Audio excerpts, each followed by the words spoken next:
Thank you, Bajaj. Thank you for finally listening to us and bringing the much needed updates that we so longed for on the Pulsar NS400Z. Because back when we rode it in 2024, we felt that this bike was almost feeling like a decade old and it still had some more sportiness to be had for it to be termed as the flagship Pulsar. And now that the updates are here, are they well worth the wait, and is the 7,000 rupees premium justified? We'll find out in this video. Look at all these chicks, whip it up, all these rocks on my wrist. Bring it back,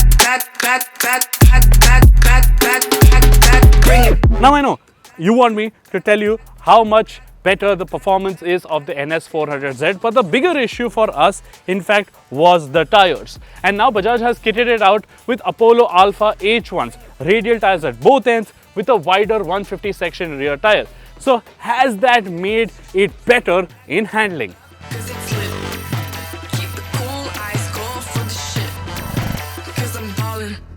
Now these are tried, tested and most importantly trusted Apollo Alpha H1 tires. Now we've experienced these tires on a lot of motorcycles of late and they are certainly up to the task. Far better than the previous MRF cross-ply tires that used to come on this bike. And that has sort of changed the way this bike takes to the corners, because there is far more confidence when you're attacking the bends. It's very stable in the middle of the corner and there is no squiggly or squashy sensation when you're pushing hard.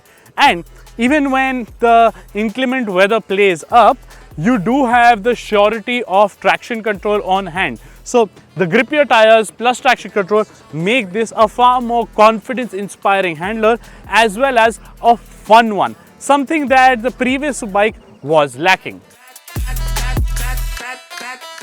And now that this bike has sintered front brake pads, is the braking performance better?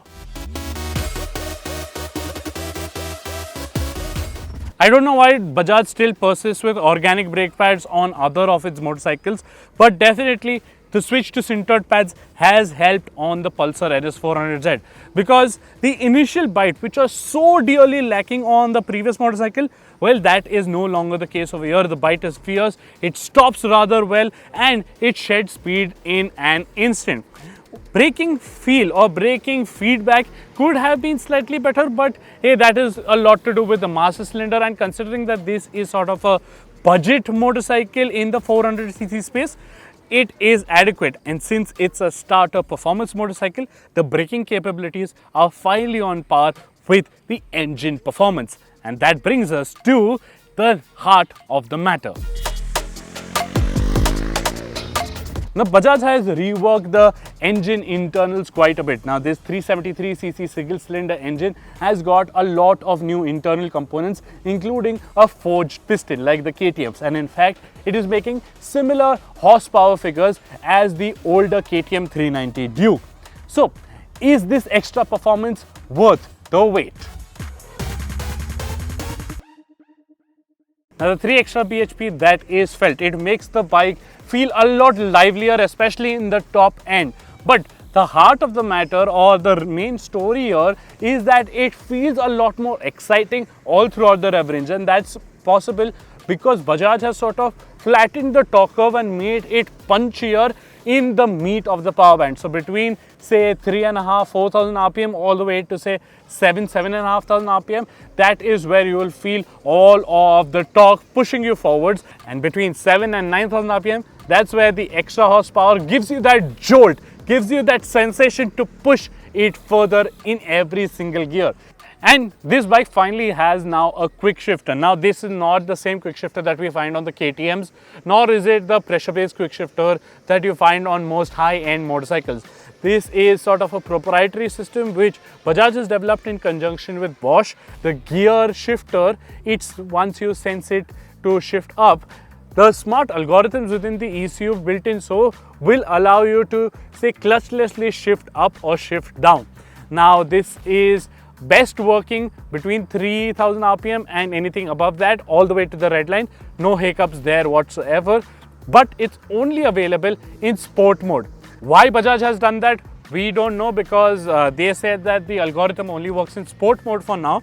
But having experienced quick shifters on smaller motorcycles, like say even on the R15 or on bikes like the RTR 310, RR 310 and even my own 390 Duke, the quick shifters make it very effortless to ride in city commuting traffic. So having offered this aid, say in the other modes, would have also been beneficial. But hey, since you're going to be buying this Pulsar NS400Z and sport mode is the mode to be in, you should not have much to complain about.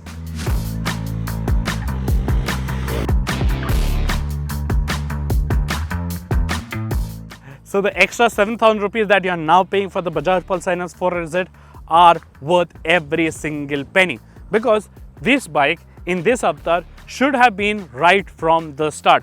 I mean, Bajaj has got the formula just perfect now for a sub 400cc naked motorcycle, and considering the asking price is still under 2 lakh rupees, this very well justifies its bang for buck persona. And this sort of reminds us of the original KTM 390 Duke. In fact, the previous one would have been called a 390 Duke Lite, but this in fact is definitely 2014 or the 2015 version of the 390 Duke, not quite the 2013 version, which was very raw and manic. This is still a little sensible, a little say sane, but it still has that firepower. This still has that firecracker energy about it, but in its own Pulsar flavor. And not to mention, the quick shifter is a welcome addition. So if you are considering to buy a sub 2 lakh rupee motorcycle and this is the bike you are thinking about, well, then you made a very good choice, a far more compelling one than the previous motorcycle. So what are your takes on the 2025 iteration of the Bajaj Pulsar NS400Z? Do let us know in the comment section below. Don't forget to like and share this video, subscribe to our channel, hit the bell notification icon, and please wear riding gear on all your rides. Please stay safe on the roads.